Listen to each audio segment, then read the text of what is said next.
এই পৃথিবীতে একজন মানুষের জন্য নাজাতের একমাত্র পথ হলো ইসলাম গ্রহণ করে নেয়, মুসলিম হওয়া, ঈমানকে গ্রহণ করা।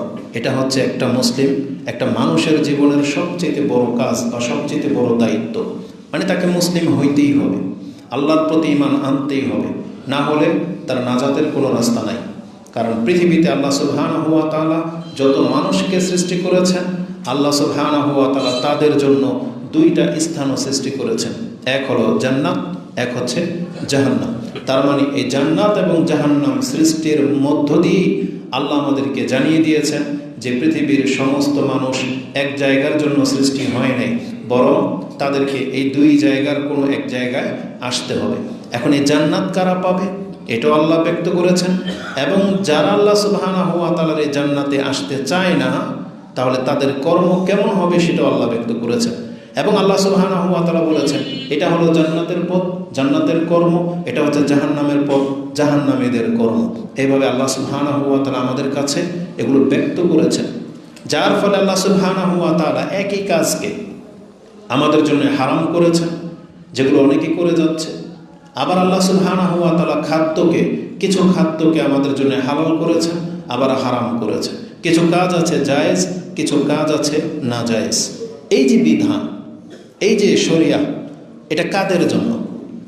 নিঃসন্দেহে এটা সমস্ত মানুষের জন্য ছিল, কিন্তু সমস্ত মানুষ তো আল্লাহর এই বিধান মেনে নেবে না, মেনে চলবে না।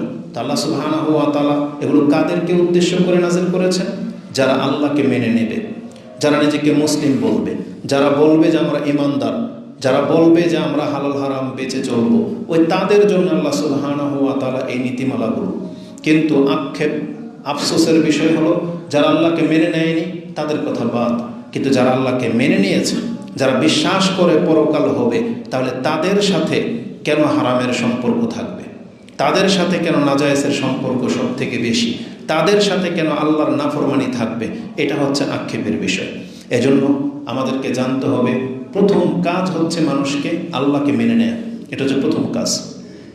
আল্লাহ সুবহানাহু ওয়া তাআলা আমাদেরকে ডেকেছেন এবং আল্লাহর প্রতি ঈমান আনতে বলেছেন। এই মর্মে পুরা কোরআনটা নাজিলই হয়েছে মানুষের কাছে আল্লাহর পরিচয় তুলে ধরার জন্য এবং পরকালের জীবন সম্পর্কে সচেতন করার জন্য। জান্নাত জাহান্নাম রয়েছেন, এগুলো জানানোর জন্যই আল্লাহ সুবহানাহু ওয়া তাআলা কিতাব নাজিল করেছেন এবং রাসূল প্রেরণ করেছেন। সেই কিতাবের একটি আয়াত আপনি নিয়ে নেন, যে আয়াতটি আল্লাহ সুবহানাহু ওয়া তাআলা সূরা নিসা 4 নম্বর সূরা 136 নম্বর আয়াতে উল্লেখ করেছেন। আল্লাহ ডেকে বলেছেন, ইয়া আইয়ুহাল্লাযীনা আমানু, হে যারা নিজেকে ঈমানদার বলে দাবি করো। মানে এখানে শুধু মুসলিমদেরকে সম্বোধন করা হয়েছে, বলা হয়েছে আমিনু, আল্লাহর প্রতি ঈমান আনো। আমিনু বিল্লাহ, তোমরা আল্লাহর প্রতি ঈমান আনো। এখানে এই যুগের মুসলিমদেরকে বলা হয়েছে, তার আগেও আল্লাহর প্রতি ঈমান এনেছে, আনার দাবি করত দুইটা দল অতিবাহিত হয়ে গেছে, ইহুদি এবং খ্রিস্টানরা। তারাও আহলে কিতাব, তাদের কাছে নবী রাসূল এসেছিল এবং তারা আল্লাহকে মেনেও নিয়েছে, কিন্তু পরবর্তীতে তারা শিরিক করেছে, কুফরিতে লিপ্ত হয়েছে। আল্লাহ এই ধরনের ব্যক্তিদের সবাইকে ডেকে বলতেছেন, ইয়া আইয়ুহাল্লাযীনা আমানু আমিনু বিল্লাহি ওয়া রাসূলিহি, তোমরা আল্লাহ এবং তার রাসূলের প্রতি ঈমান আনো। আর ও কিতাবিল্লাযী নাযালা আলা রাসূলিহি, সেই কিতাবের প্রতি ঈমান আনো যা তোমাদের নবীর উপরে নাযিল করা হয়েছে। ও কিতাবিল্লাযী আনজালা মিন ক্বাবল, এবং এই নবীর পূর্বেও যে কিতাবগুলো নাযিল হয়েছে সেই কিতাবগুলোর প্রতিও তোমরা ঈমান আনো। কারণ তাওরাত, জাবুর, ইনজিল এগুলো আল্লাহর কিতাব। যদিও শুধু নামগুলোর প্রতি আমরা ঈমান রাখবো, কারণ ওই কিতাবের মূলটা এটা হচ্ছে আল্লাহর, কিন্তু কিতাবের ভিতরে যা আছে ওটার আল্লাহর না, কারণ ওটাকে নষ্ট করে দেওয়া হয়েছে। কিতাবের নামটাকে রেখে ভিতরে সব পরিবর্তন করে দেওয়া হয়েছে।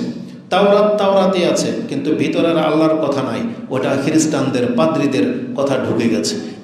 ইনজিল আর নাই, এটা ওই খ্রিস্টান ইহুদিদের আলেমদের কথা ঢুকে গেছে, আল্লাহর কথাগুলোকে তারা নষ্ট করে দিয়েছে। কিন্তু মুসলিমরা এটা পারেনি, কারণ তাওরাত, ইনজিল, জাবুরের ক্ষেত্রে আল্লাহ এই দায়িত্ব নেননি। আল্লাহ মানুষকে দিয়েছিলেন যে তোমরা এটাকে অক্ষত রাখার চেষ্টা করো, কিন্তু আল্লাহ সুবহানাহু ওয়া তাআলা দেখেছেন ইতিপূর্বে কোনো উম্মত এটাকে সুরক্ষা করতে পারেনি, তাই আল্লাহ সুবহানাহু ওয়া তাআলা উম্মতে মুহাম্মাদীকে এই দায়িত্ব দেননি, এজন্য আল্লাহ সেটা নিজেই নিয়ে নিয়েছেন। আল্লাহ বলছে ইন্না নাহনু নাযালনা যিকরা ওয়া ইন্না লাহু লাহাফিজুন, নিশ্চয়ই এই জিকির উপদেশ আমি আল্লাহ নাজিল করব এবং এটা হেফাজতের দায়িত্ব আমার। তাই 1400 বছর হয়ে গেছে আলহামদুলিল্লাহ, আজও পর্যন্ত কোরআনের একটা জের জবরের মধ্যে কোনো রকমের রদবদল কেউ আজ পর্যন্ত করতে পারেনি। আলহামদুলিল্লাহ। এটা কেন হয়েছে জানেন? যদি আমাদের কোরআন ওই তাওরাত ইনজিলের মতো যদি বিকৃতি ঘটে যেত, তাহলে আমরাও বিক্ষিপ্ত হয়ে যেতাম, আমরাও আল্লাহকে অস্বীকার করে ফেলতাম, আমরাও দেখা যায় দলে দলে উপদলে ভাগ হয়ে যেতাম। যদিও কোরআন এক, তারপরেই আমাদের হাজারো দল, শত দল, তাই না? আর কোরআনটাও যদি বিকৃত ঘটে যেত, তাহলে হক দল কোনটা এটা নির্ণয় করাই সম্ভব হতো না। তাই আল্লাহ সুবহানাহু ওয়া তাআলা কিয়ামত পর্যন্ত এটাকে অক্ষত অবস্থায় রেখে দেবেন, এ ওয়াদা আল্লাহ করেছেন। তো আল্লাহ সুবহানাহু ওয়া তাআলা বলেছেন, তোমরা আল্লাহর প্রতি ঈমান আনো, রাসূলের প্রতি ঈমান আনো, কিতাবের প্রতি ঈমান আনো।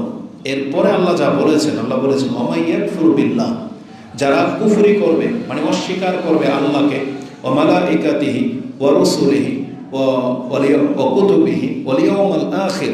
আল্লাহ সুবহানাহু ওয়া তাআলা বলেছেন, যেই ব্যক্তি আল্লাহকে, তার ফেরেশতাদেরকে, রাসূলদেরকে, কিতাবকে এবং পরকালে অবিশ্বাসী হবে, বিশ্বাস করবে না, ঈমান আনবে না, ফাকাদ দাল্লা দালালাম বাঈদা, তাহলে সেই ব্যক্তি সুদূর বিভ্রান্তিতে পতিত হবে। তার মানে একজন মানুষের জন্য সঠিক পথ হচ্ছে আল্লাহর প্রতি ঈমান আনা। একটা মানুষের জন্য এটা সঠিক নাজাতের পথ হচ্ছে পরকালের প্রতি বিশ্বাস রাখা। আল্লাহ এবং পরকালের প্রতি বিশ্বাস, এর মধ্যে সমস্ত বিশ্বাসগুলো চলে আসবে। আর যারা কুফরি করবে তাদেরকে বলা হয়েছে তারা সুস্পষ্ট গোমরাহ, পথভ্রষ্ট। তো এই আয়াতে আল্লাহ বলেছেন আমিনু বিল্লাহ, তোমরা আল্লাহর প্রতি ঈমান আনো। আল্লাহ সুবহানাহু ওয়া তাআলা কোরআনের আরেকটা আয়াতে আমাদেরকে এইভাবে বলেছেন, যে আয়াতটি আপনি সূরা বাকারা 2 নম্বর সূরার 62 এবং ওই একই আয়াত আপনি সূরা মায়েদা 5 নম্বর সূরার 69 69 নম্বরে পেয়ে যাবেন। একটা শব্দের শুধু হেরফের রয়েছে দুইটা আয়াতে, কিন্তু হুবহু একটাই আয়াত। যে আয়াত আল্লাহ সুবহানাহু ওয়া তাআলা পুরো পৃথিবীর মানুষকে, যতগুলো দল আছে প্রত্যেকটা দলকে নির্দিষ্ট করে আল্লাহ বলেছেন। এই আয়াতটা আজকে আমাদের জন্য কঠিন হবে। কেমন কঠিন? এটাতে আমাদের সতর্কতা রয়েছে, এটাতে আমাদের দিক নির্দেশনা রয়েছে। সেটা কি জানেন? আমি প্রথমে বলে নিই কিছু কথা। আজকে আমরা যারা নিজেদেরকে মুসলিম দাবি করি কিন্তু কর্ম করি না, ইসলাম মোতাবেক চলি না, আপনি জেনে নেন এটা হলো ওই মুসলিম না যে মুসলিমরা নাজাত পাবে, যে মুসলিমদের জন্য জান্নাত। আমরা হইলাম ওই মুসলিম যেমন হিন্দু, খ্রিস্টান, বৌদ্ধ, ইহুদি, নাসারা, আমরাও তেমন একটা মুসলিম দল। মানে এটা হচ্ছে একটা টুর্নামেন্টের মতো, বিভিন্ন দলের প্লেয়াররা এক ময়দানে উপস্থিত হয়েছে। আমরা হইলাম ওই খেলাধুলার মতো একটা দল। মানে আমরা একটা মুসলিম দল, মানে মুসলমানের ঘরে জন্ম নিলেই মুসলিম, যেমন ইহুদির ঘরে জন্ম নিলে ইহুদি, খ্রিস্টানের ঘরে জন্ম নিলে খ্রিস্টান, হিন্দুর ঘরে জন্ম হিন্দু, বৌদ্ধের ঘরে বৌদ্ধ। এটা হচ্ছে এই দল। বর্তমানে পৃথিবীর অধিকাংশ মুসলিমরা হচ্ছে একটা দল ভিত্তিক মুসলিম। মুসলিমের ঘরে জন্ম নেওয়া মুসলিম, এটা নাজাতের মাপকাঠি না।